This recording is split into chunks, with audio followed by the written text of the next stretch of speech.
Hi hello నమస్తే welcome to Keerthi talks. ఇవాళ మన కీర్తి టాక్స్లో మరో ముఖ్యమైన చిట్కాతో మీ ముందుకు వచ్చేసాను. నాకు పర్సనల్గా మెసేజ్ చేశారండి ఒక సిస్టర్. అక్క నాకు హెయిర్ ఎంత షాంపూ చేసినా షైనింగ్ రావట్లేదు, అలాగే డాండ్రఫ్ ఎక్కువగా ఉంది, స్ప్లిటన్స్ ఎక్కువ వచ్చేసాయి, దానికి తగినటువంటి చిట్కాలు చెప్పండి అక్క అంటూ మెసేజ్ చేశారు. సో మీ అందరికీ తెలిసినటువంటి ప్రతి ఇళ్లల్లో ఉండే ఒక మొక్క, దాని పేరే కలబంద, అలోవెరా. అలోవెరా అందరికీ తెలుసు కదండి, కలబంద. ఈ కలబందలో ఎన్ని ఔషధ గుణాలు ఉన్నాయి అంటే ఇందులో విటమిన్ ఈ ఎక్కువ ఉంటుంది, చాలా బాగా పనిచేస్తుంది.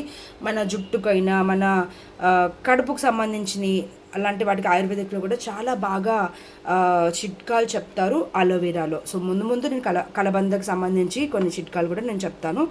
ఇప్పుడైతే హెయిర్కి ఏ విధంగా పనిచేస్తుంది ఈ కలబంద అన్నది చెప్తాను. ముఖ్యంగా మీరు వారంలో ఒక్కసారైనా హెయిర్కి ఆయిల్ అప్లై చేసుకోవాలి. కొంతమందికి హెయిర్కి ఆయిల్ అప్లై చేసుకోవడం నచ్చదు. సో హెయిర్కి కంపల్సరీ ఆయిల్ కంపల్సరీ పెట్టుకోవాలి. అసలు ఏ విధంగా పెట్టుకోవాలి అంటే, ముందుగా మంచి కొబ్బరి నూనెని తీసుకొని, నేనైతే కొబ్బరి నూనె వాడతారు, కొంతమంది బాదం ఆయిల్ వాళ్ళకి నచ్చింది వాళ్ళ హెయిర్కి పడేది వాడతారు. సో నేను కొబ్బరి నూనె వాడతాను. ఆ కొబ్బరి నూనెలో కొద్దిగా ఆ కొబ్బరి నూనె వేడి చేస్తాను, గోరువెచ్చగా వేడి చేసేసి అందులో కొద్దిగా ఈ కలబంద గుజ్జుని కూడా వేసి చక్కగా పేస్ట్ లాగా, అంటే అది పేస్ట్ లాగా అవుతుంది కదా, అదంతా జుట్టుకి మొత్తం స్కాల్ప్కి రూట్స్ నుండి అప్లై చేసి ఇలా మన ఫింగర్ టిప్స్ తోటి మసాజ్ చేసుకోవాలి. ఇలా మసాజ్ చాలా చాలా ఇంపార్టెంట్ అండి. మన హెయిర్ రూట్కి చాలా ఇంపార్టెంట్.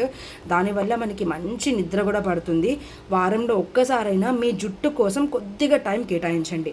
సో ఇది కొబ్బరి నూనెలో మీరు కలబంద గుజ్జుని కలిపి మొత్తం హెయిర్కి రూట్కి మొత్తం మసాజ్ చేసుకోండి.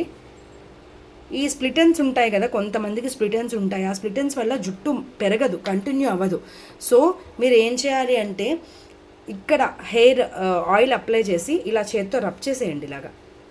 ఇలా రబ్ చేసినట్టయితే ఆ స్ప్లిటెన్స్ అన్నది పోతాయి, జుట్టు మళ్ళీ స్టార్ట్ అవుతుంది పెరగడం. అదొక చిట్కా. ఇంకొక చిట్కా ఏంటి అంటే, వేపాకు. మన ఇళ్ళల్లో అందరికీ చెట్టు ఉంటుంది, వేపాకు చెట్టు లేదు అనుకుంటే వేపాకుల పొడి మనకి దొరుకుతుంది. వేపాకుల పేస్ట్లో కొద్దిగా పెరుగు కలిపి, పెరుగులో ప్రోబయోటిక్ ఎక్కువగా ఉంటుంది కాబట్టి చాలా బాగా పనిచేస్తుంది. సో వేపాకుల పొడి తీసుకొని అందులో పెరుగు కలిపేసి కొంచెం ఈ అలోవెరా గుజ్జు కూడా వేసి చక్కగా ఆ పేస్ట్ అంతా తలకి పట్టించేసేయండి.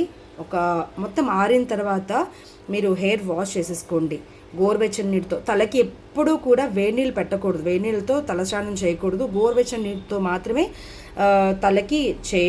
తలస్నానం చేయాలి. వేడివేడి నీళ్ళు పోసుకున్నట్టయితే స్కాల్ప్, మన మాడు ఉంటుంది కదా, మాడు దగ్గర ఎఫెక్ట్ అయ్యి జుట్టు పెరగదండి. చాలామంది వేడివేడి నీళ్ళు పోసేసుకుంటూ ఉంటారు. హెయిర్కి మాత్రం గోరువెచ్చటి నీళ్ళు మాత్రమే పోసుకోండి. సో ఇదొక చిట్కా.